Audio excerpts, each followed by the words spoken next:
Parlions à l'instant de la République démocratique du Congo avec l'Ebola, le seuil des 1000 cas franchis. Nous accueillons sur le plateau Pacôme Dossé Soré, émergence-togo.com. Bonsoir Pacôme. Bonsoir Samuel. Bye.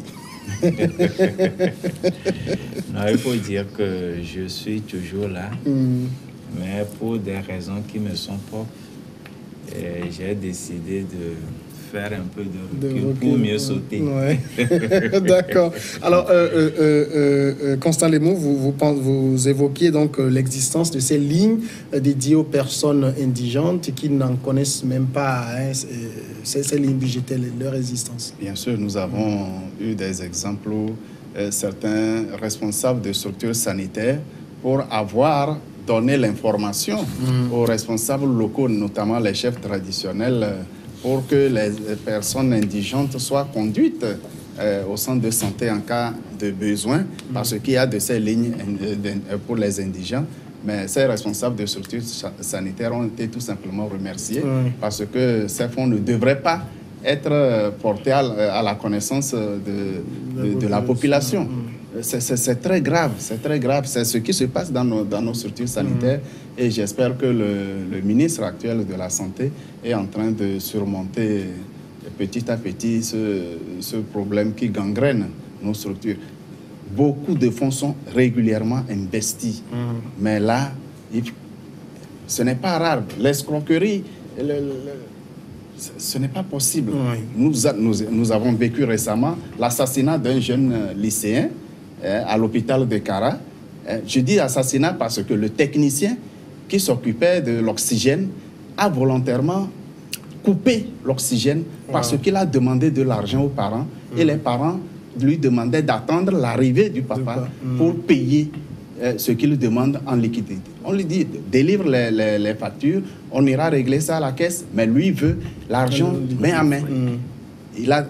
Lorsque la maman n'était pas en mesure de lui fournir ce montant qu'il a demandé, il a coupé l'oxygène et l'enfant est parti. Et celui-là, il est toujours en fonction? Bon, l'affaire est en cours, j'espère. Les parents vont réagir sûrement et de façon efficace pour que ça serve de leçon à d'autres personnes. Ça fait mal ce que nous vivons dans les hôpitaux.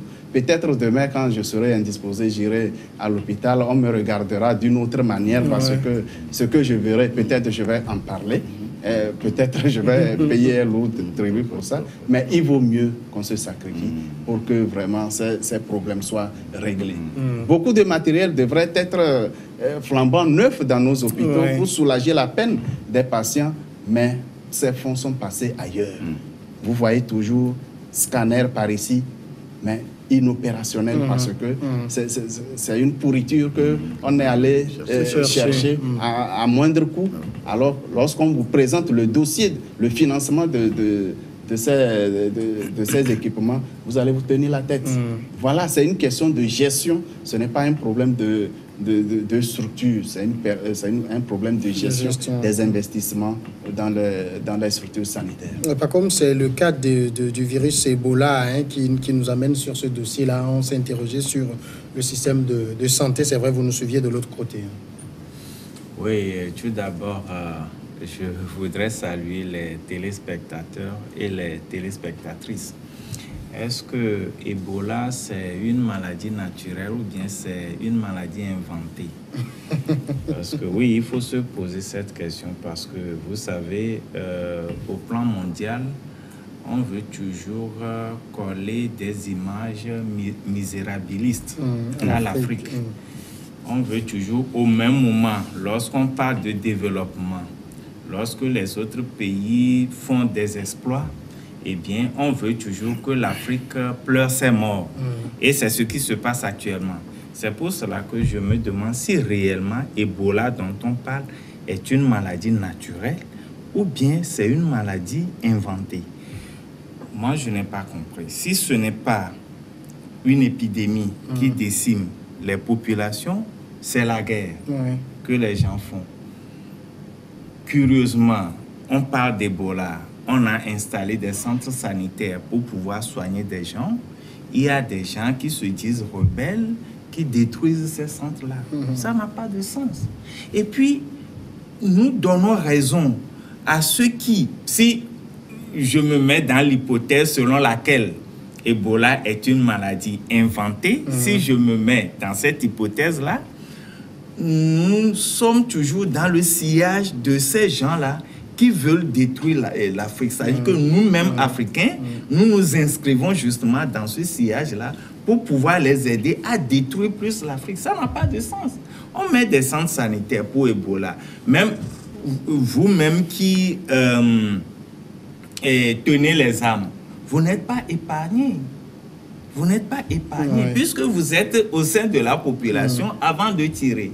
Or, le virus se répand, c'est-à-dire que la capacité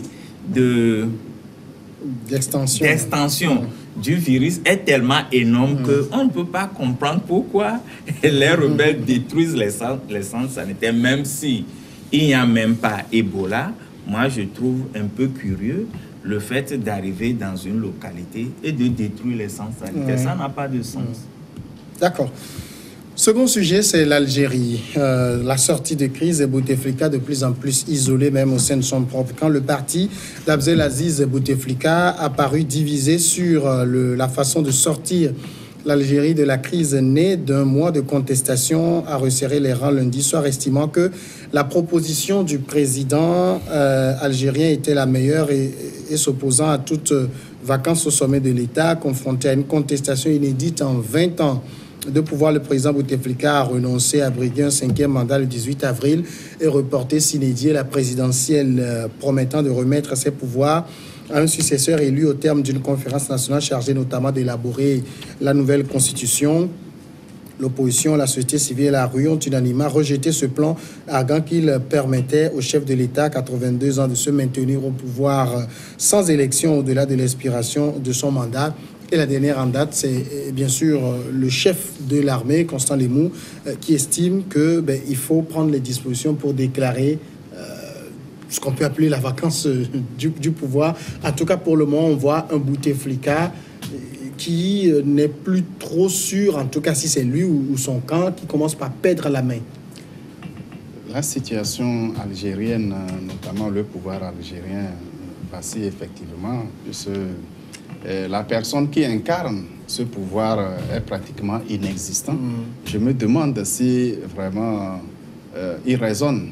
Est-ce qu'il jouit encore de toutes ses facultés mentales? Je doute fort.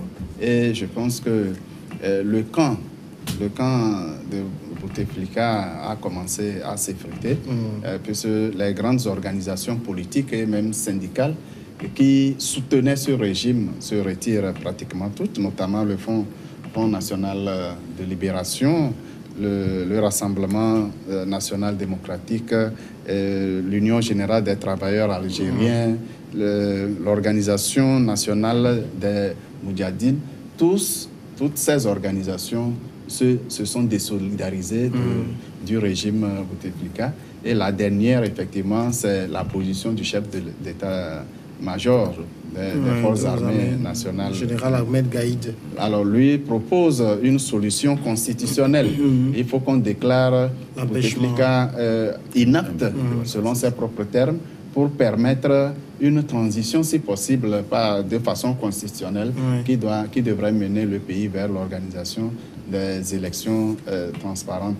Là, cela apaise les soulèvements populaires que nous vivons depuis un certain temps, vu que Bouteflika et ses plus proches collaborateurs entendaient le maintenir d'une manière ou d'une autre au pouvoir, même au-delà du délai légal. Donc, le chef d'état-major est en train de jouer son rôle.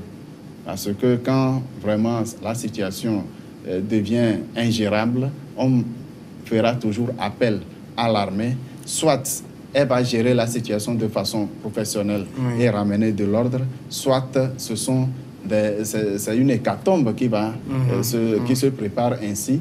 Parce que s'il y a des tireurs isolés ou incontrôlés, ils vont décimer rapidement les populations civiles qui ne demandaient qu'un changement du régime de façon démocratique. En réalité, le camp Bouteflika n'a pas préparé la succession de Bouteflika.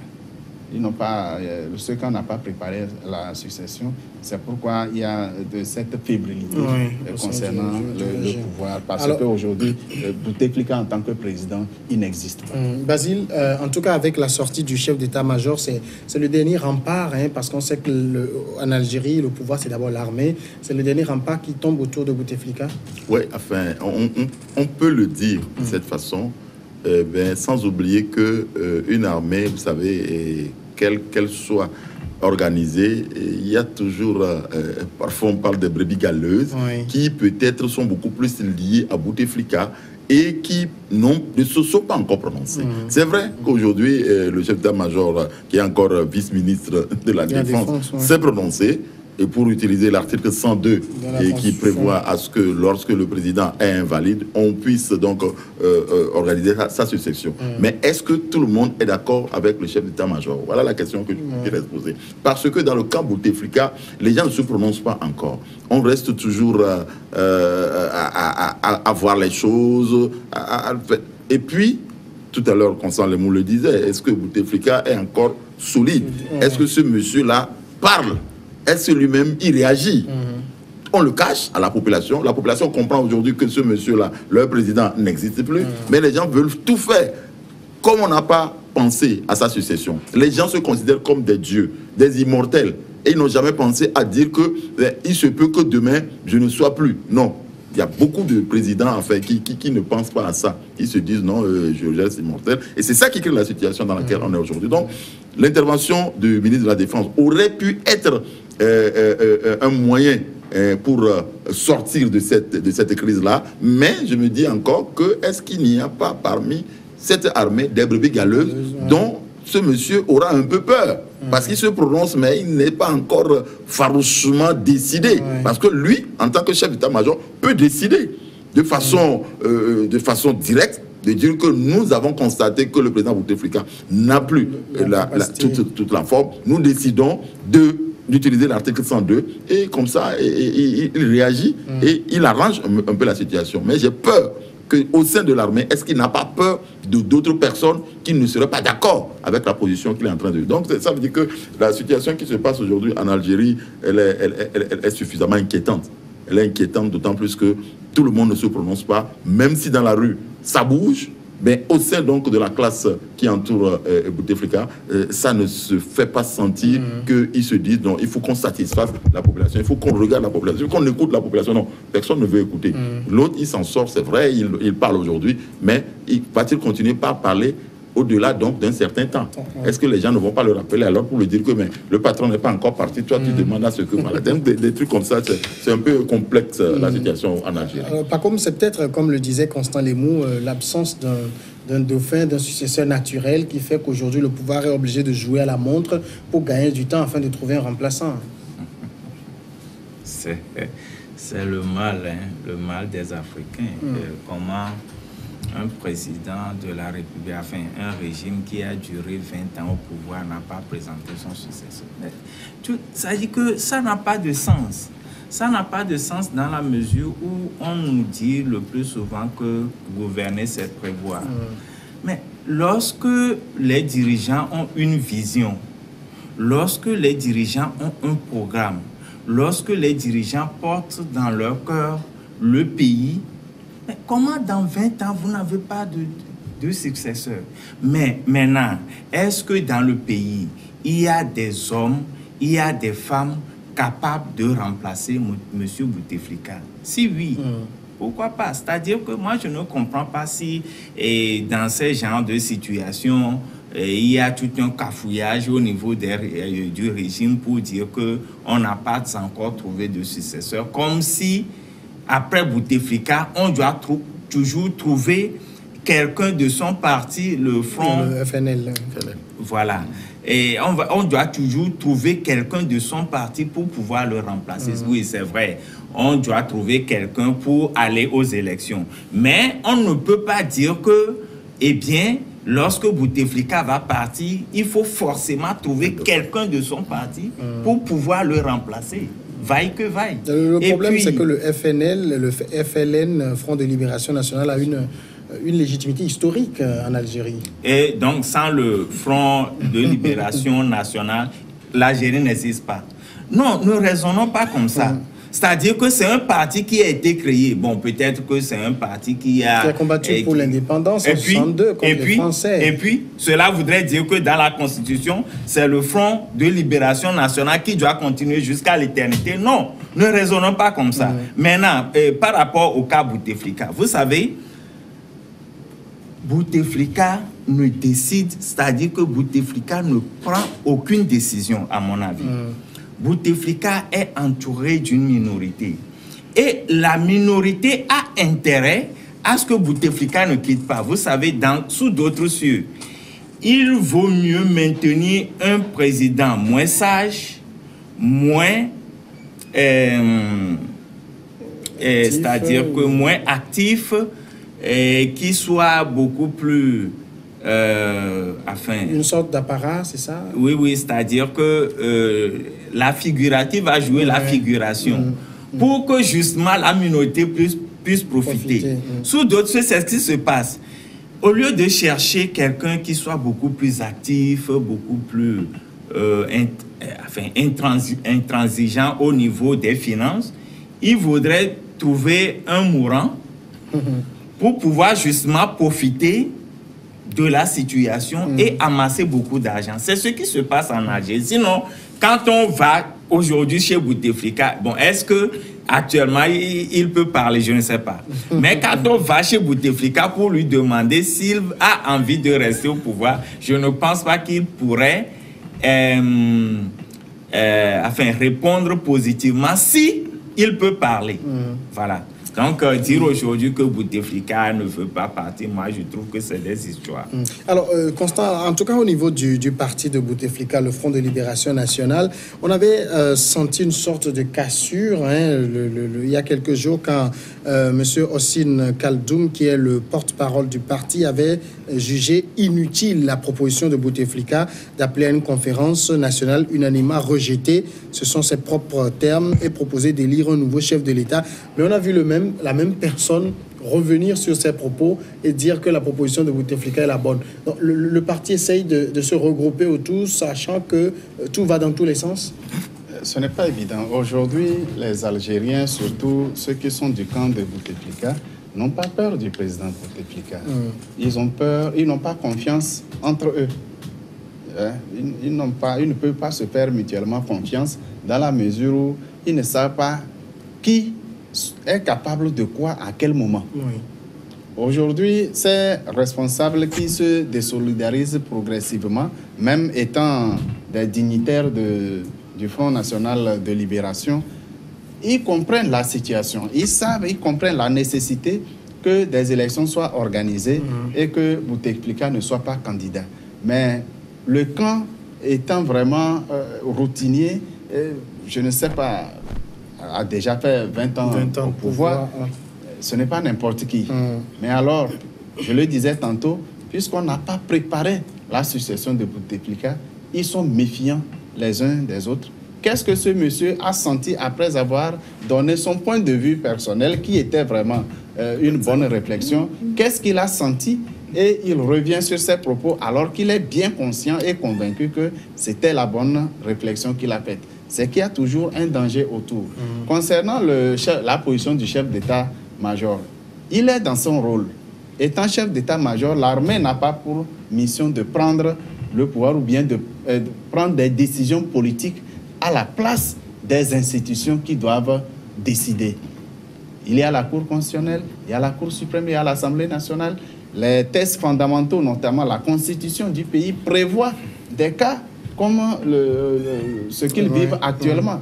C'est tout ce que le chef d'état-major a le mérite d'avoir attiré l'attention des tenants du pouvoir, les responsables des différentes institutions, sur leur rôle et leurs responsabilités, pour ne pas amener l'armée à assumer la sienne au cas où les présidents des institutions refusent de prendre en main leurs responsabilités devant l'histoire. Parce que le chef d'état-major, je pense, ne veut pas voir la situation pourrir complètement. Il connaît le danger auquel cette situation expose l'ensemble du pays et il ne peut pas il ne peut pas accepter que le pays périsse dans cet immobilisme du pouvoir. Actuellement, c'est le camp Bouteflika qui gère le pouvoir. Oui, si on organise aujourd'hui les élections, ce n'est pas qu'il n'y aura pas de candidats. Il y a l'opposition qui a ses candidats. Mais tant que le pouvoir en place n'a pas décidé d'organiser les élections, il est difficile. Il est très difficile de dire qui est capable de prendre le pouvoir et le gérer. Or, tant que le camp Bouteflika n'a pas trouvé un repère, un candidat indiqué, ils vont toujours jouer avec le temps pour qu'ils puissent trouver une porte de sortie. C'est ce que moi je vois dans cette situation. Basile, l'article 102 qu'évoquait le chef d'état-major, le général Ahmed Gaïd Salah, il y a 5 alinéas, mais l'alinéa premier dit lorsque le président de la République, pour cause de maladies graves et durables, se trouve dans l'impossibilité totale d'exercer ses fonctions, le Conseil constitutionnel se réunit de plein droit et après avoir vérifié la réalité de cet empêchement par tout moyen approprié, propose à l'unanimité au Parlement de déclarer l'état d'empêchement. Bon, comment on peut avoir un aussi beau test et tourner autant en rond? Vous savez, les gens refusent de prendre leurs responsabilités, c'est tout. C'est-à-dire que nous sommes dans un milieu où le président Bouteflika a tout fait pour former son entourage à une image où, vous savez, la vieille... le vieux conseil des colonisateurs divisé pour mieux régner. C'est-à-dire qu'autour de Bouteflika aujourd'hui, les gens ne sont pas unanimes, les gens ne sont pas un. Peut-être il y a des pôles que Bouteflika lui-même a créés pour pouvoir être à l'aise. Comme ça, quand les pôles s'affrontent entre eux, lui au milieu, il est à l'aise. Et je crois que c'est la situation-là qui prévaut actuellement en Algérie, qui fait que chacun a peur de chacun. C'est-à-dire, on ne sait pas ce que l'autre a dans la tête. On peut penser à faire mieux, mais est-ce que le mieux que je vais faire là, est-ce que ça ne va pas frustrer certaines susceptibilités qui sont encore avec moi? Vous voyez, donc, au sein de l'équipe Bouteflika, son état-major, enfin l'état-major, y compris le FLN et autres, là, les militaires, ils ont peur entre eux, mais ils ont encore peur de l'opposition. C'est-à-dire les gens ne sont pas rassurés. Vous voyez, donc, c'est la situation créée par Bouteflika qui pose ce problème-là. Aujourd'hui, il faudrait que quelqu'un arrive à prendre ses responsabilités, à se dire, eh bien, je décide de faire ceci pour le bien de la nation et je m'en vais, advienne que pourra. Mais personne n'a ce courage. Le chef d'état-major aurait pu avoir ce courage. Parce que dans une situation comme celle-là, il faut un coup d'État. Il faut en appeler à un coup d'État. Il prend la responsabilité de faire un coup d'État, de chasser tout le monde. Mais est-ce qu'il n'a pas peur? Voilà, il a tous les soutiens, c'est ça aussi. Voilà. La communauté internationale interdit toute prise de pouvoir par la force. Et ça va créer. C'est que la situation est encore gérable. C'est encore possible que l'armée intervienne, non pas pour prendre le pouvoir, mais exiger l'organisation des élections. Alors, Paco, toute situation périleuse. Alors, peut-être comme le disait un chef d'État dans un pays que vous connaissez très bien, la solution se trouve au FLN. Oui, c'est vrai, mais la solution peut se trouver là-bas. C'est-à-dire que nous ne pouvons pas affirmer que la solution se trouve au FLN. Parce que lorsque, à la moindre contestation, le régime est à bout de souffle, enfin, le régime est en train de paniquer, il faut dire que c'est un camp qui n'est pas forcément rassurant à l'intérieur. Parce que lorsque ailleurs, on a trouvé d'autres contestations beaucoup plus fortes. Mais le régime a tendance à basculer. Après, il est revenu sur les deux pieds. Mais ici, ici, je crois que... Bon, dans un pays où les contestations sont quasiment inexistantes, il va de soi que ça provoque tous ces chamboulements. Oui, mais il faut dire que le FLN n'est pas tellement enraciné, enfin, c'est-à-dire que son enracinement n'est pas tellement prononcé parce que justement, lorsque... C'est vrai, je ne peux pas dire la moindre contestation puisque effectivement, il y a des gens qui sont sortis dans les rues pour pouvoir manifester. Je ne peux pas minimiser ces contestations, mais je pourrais dire aisément que le régime n'est pas forcément un régime rassurant par rapport à ce qu'il démontre, sur le terrain. Mais vous savez, quand nous parlons de la communauté internationale par rapport au coup d'État, je voudrais revenir sur l'intervention des deux camarades. La communauté internationale intervient positivement si elle arrive à trouver son compte. C'est-à-dire que si vous me dites que la communauté internationale ne veut pas des coups d'État, oui. C'est-à-dire que théoriquement, il est dit que, eh bien, il faut bannir les coups d'État. Mais il y a, dans certains pays, c'est la communauté internationale qui finance justement les rebelles pour pouvoir chasser les gens. Donc, vous savez, c'est la pure hypocrisie. D'accord. C'est la pure hypocrisie. On va marquer la pause. Ok, d'accord. D'accord. À tout à l'heure après le journal.